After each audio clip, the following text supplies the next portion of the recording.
आज इस वीडियो में शेयर करूंगी बहुत सारे छोटे मोटे टिप्स। देखिए, आप लोगों की तरह मैं भी हर रोज़ घर का काम संभालती हूँ और काम करते हुए हम सीखते भी हैं, है ना। मैं आपके साथ हर रोज़ वही शेयर करने की कोशिश करती हूँ जो मैंने भी अपनी रोज़ की ऑब्जर्वेशन और गलतियों से सीखा है। ये छोटी मोटी home making tips and tricks शायद मेरे साथ साथ आपका भी काम आसान बनाती हैं। ऐसे बहुत सारी प्रॉब्लम्स हम रोज़ फेस करते हैं जिसे हम प्रॉब्लम की तरह सोचते भी नहीं। अस्सलाम वालेकुम friends, welcome to my channel tips and tricks with Hina.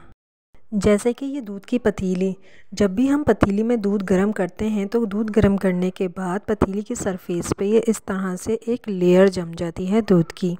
ऐसा ना हो इसके लिए हमें ये करना चाहिए कि जब भी हम दूध गर्म करते हैं उससे पहले हम थोड़ा सा पानी पतीली में पहले डाल देंगे और फिर उसके अंदर अगर हम दूध को शामिल करेंगे तो इस तरह से दूध गर्म करने के बाद पतीली के नीचे जो एक सरफेस पे लेयर जम जाती है वो नहीं जमेगी, क्योंकि पानी दूध को नीचे जमने से प्रोटेक्ट करेगा और इस तरह से दूध ख़त्म होने के बाद भी पतीली बिल्कुल साफ़ रहेगी। मेरी दूसरी टिप ये है कि जब भी हम दूध गर्म करते हैं तो अक्सर ही दूध उबल जाता है, लेकिन थोड़े से बड़े बर्तन में अगर हम दूध को उबालते हैं जिसमें कम से कम एक फिंगर के बराबर स्पेस रहे पतीली के अंदर, तो दूध कभी भी जल्दी से उबल कर गिरेगा नहीं।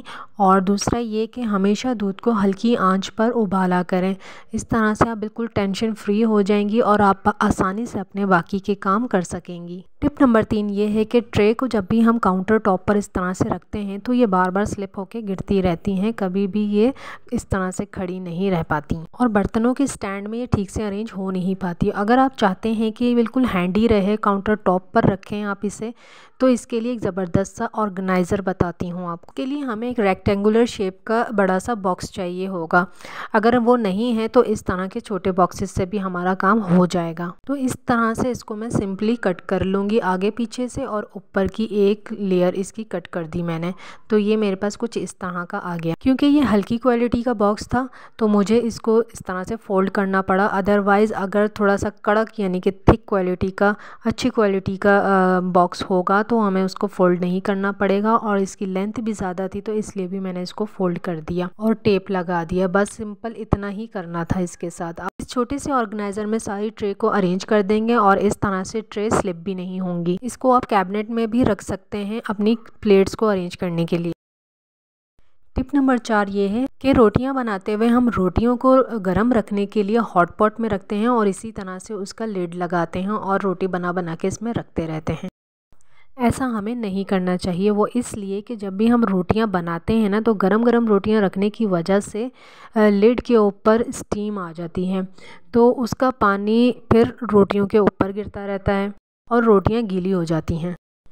तो हमें ख्याल रखना चाहिए कि रोटियां बना बना के हमें फ़ौरन उसको रोटियों के रुमाल से ढककर और फिर उसके ऊपर लिड रखनी चाहिए ताकि रोटियां गीली ना हो सकें। टिप नंबर 5 ये है कि रोटियां बनाने के बाद तवा काफ़ी ज़्यादा गर्म हो रहा होता है। ज़ाहिर है खाने का टाइम है और अब हमें सालन भी गर्म करना है, तो हमें ये करना चाहिए कि इस गर्म तवे के ऊपर हमें अपनी पतीली को रख देना चाहिए और चूल्हे को बंद कर देना चाहिए। भाई मैं तो इसी टिप को फॉलो करती हूँ। जब तक मेरा सालन गर्म हो रहा होता है, हार्डली 5 मिनट्स लगते हैं, तब तक मैं दस्तरखान लगा लेती हूँ और इस तरह से हमारे बिल में भी काफ़ी फ़र्क पड़ता है। मेरी टिप नंबर 6 ये है कि बच्चों के लिए अक्सर हम फ्रेंच फ्राइज़ तो बनाते ही रहते हैं और फिर इन्हें हम ऑयल में डीप फ्राई भी करते हैं, लेकिन इनको डायरेक्ट फ्राई करने के बजाय अगर हम 5 मिनट के लिए इनको बॉईल कर लेते हैं तो आलूओं को डीप फ्राई करने की ज़रूरत नहीं पड़ेगी और ना ही बहुत ज़्यादा ऑयल इसके लिए हमें चाहिए होगा। इनको फ्राई करने के लिए मुश्किल से मैंने 2 टेबलस्पून ऑयल यूज़ किया है और आपके सामने देखें कितनी अच्छी तरह से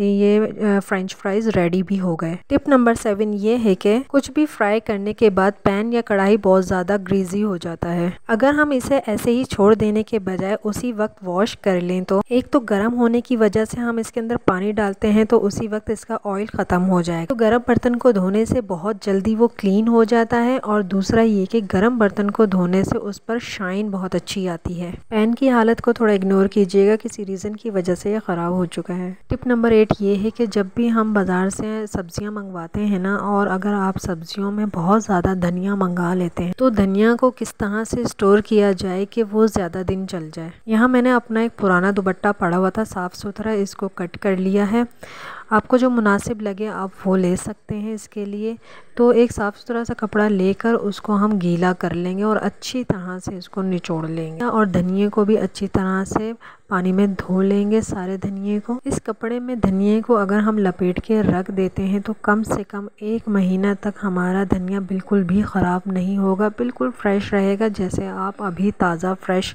लेकर आएँ। 100% आजमाई हुई टिप है। धनिए से ना सिर्फ हमारे खाने में खुशबू पैदा होती है बल्कि खाने की लुक भी अच्छी हो जाती है, इसलिए घर में धनिए का होना हर वक्त लाजमी है। किचन के छोटे बड़े कामों में से कुछ काम ऐसे होते हैं जिनको करने में ना तो ज़्यादा मेहनत और ना तो ज़्यादा टाइम की ज़रूरत होती है, लेकिन फिर भी हमने इन्हें बिला वजह निगलेक्ट किया हुआ होता है, जिससे हमारे किचन की सफाई, हाइजीन और किचन की लुक इफ़ेक्ट हो रही होती है। और कुछ टाइम बाद जब हम उस काम को लेकर बैठते हैं तो टाइम के साथ साथ उसमें हमारी एफ़र्ट भी बहुत ज़्यादा लगती है। तो मेरे किचन में यूज़ होने वाले स्पाइसेस जार और कैबिनेट्स को मैं डेली ही क्लीन कर लेती हूँ। हार्डली 2 से 3 मिनट्स लगते हैं मुझे और ये सारा साफ़ हो जाता है। इसी सिमिलरली ऑयल की और जो घी का कंटेनर है उसको भी मैं हाथों हाथ साफ़ करके अपने कैबिनेट में रख देती हूँ। इस तरह से किचन में मेरा आधा काम डस्टिंग का तो उसी वक्त ख़त्म हो जाता है। इसी तरह से ये जो ऑयल की बॉटल है ना, इसमें से जब हम ऑयल निकालते हैं ना बर्तन में डालने के लिए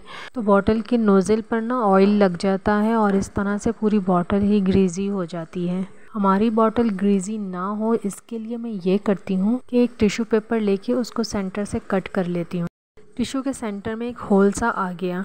अब मैं ये करूँगी कि बॉटल का जो नोज़ल है ना उसके ऊपर मैं इसको चढ़ा दूँगी, फिर एक रबर बैंड से इसको सिक्योर कर दूँगी। टिश्यू की जगह हम कोई सॉफ्ट सा क्लॉथ पीस भी यूज़ कर सकते हैं राउंड कट करके। अब ये ऐसे हो गया जैसे हम किसी बच्चे को बिब लगाते हैं ना ताकि उसके कपड़े गंदे ना हो। तो इस तरह से अब ये हमारी बॉटल ग्रीजी नहीं होगी। जब भी हम बर्तन में ऑयल निकालेंगे ना, इसका चाहे नोज़ल से ऑयल निकले लेकिन यहाँ पर टिश्यू रैप करने से ये होगा कि यहीं पर ऑयल एब्जॉर्ब हो जाएगा और बॉटल ग्रीजी नहीं होगी। तो ये भी बड़ा अच्छा सा एक आइडिया है। आज की प्रैक्टिकल टिप्स एंड ट्रिक्स के साथ दें मुझे इजाज़त। वीडियो अच्छी लगी हो तो वीडियो को लाइक ज़रूर कर लीजिएगा और चैनल को सब्सक्राइब कर लीजिएगा अगर चैनल पर नए हैं तो। Take good care of your self. अल्लाह हाफिज़।